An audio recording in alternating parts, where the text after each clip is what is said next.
Great, thank you.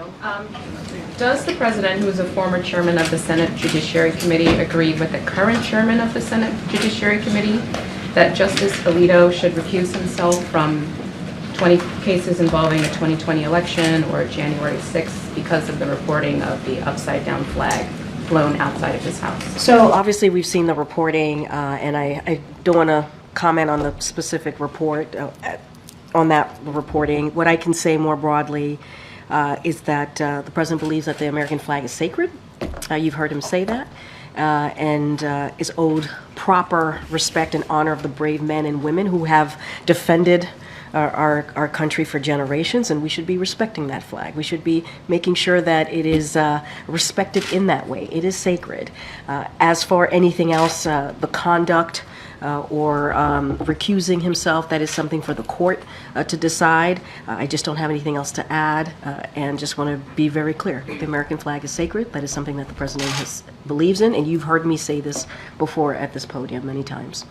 Can you give us a sense of how the president will use his time at Morehouse on Sunday? Will there be any news in the speech? Will it be more of a lofty, go forth and prosper kind of speech? Can you give us a sense of, without getting specific, because I know you don't want to get ahead of the president. I don't want to get ahead of the president, no. So look, he takes these commencement addresses incredibly seriously. He understands the importance of him being the president, and obviously the commander-in-chief when he speaks to the West Point graduates later this month.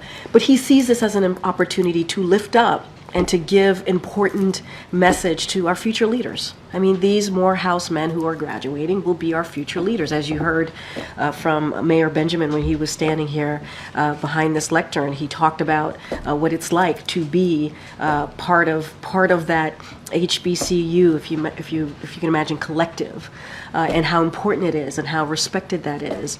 And so, look, he'll have, I think, some important message to share for these future leaders. He'll have themes in his remarks, in his commencement remarks that he'll share with them. He's been working on these remarks for the past couple days, I can assure you, with his senior advisors. He's taking this incredibly seriously, and he understands, as the president tends to do, meet the moment that we're in. I won't get beyond that, but I would say stay tuned. I think it will be a moving commencement address. I think it will meet the moment, and I think you will hear directly from the president on how he sees, obviously, the future of this country, and also the community that they represent. But again, as you just stated, I'm not going to get ahead of the president. Go ahead, Risha. Thanks, Karine. I'm going to try again. On Morehouse? Not on Morehouse, okay. No, on the flag.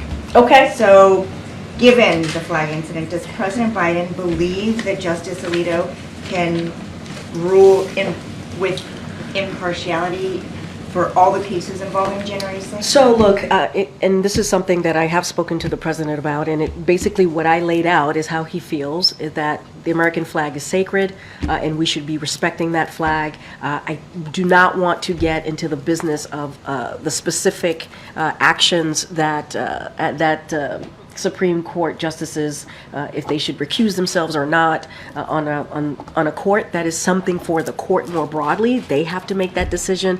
That is something that we're not going to step into. We're not going to comment from here. But more broadly, we can say from the reportings that we have seen that we believe that the American flag should be respected. It should be. If you think about the brave men and women who have sacrificed, given their lives to protect our nation, that is something that we will always say and be really, really clear about. I cannot speak to if he should recuse himself, how he should move forward in the court. That is for the court to decide. Okay, on another topic, did President Biden... Wow, you just seem so disappointed. It's like, oh, Karine, we're going to move on.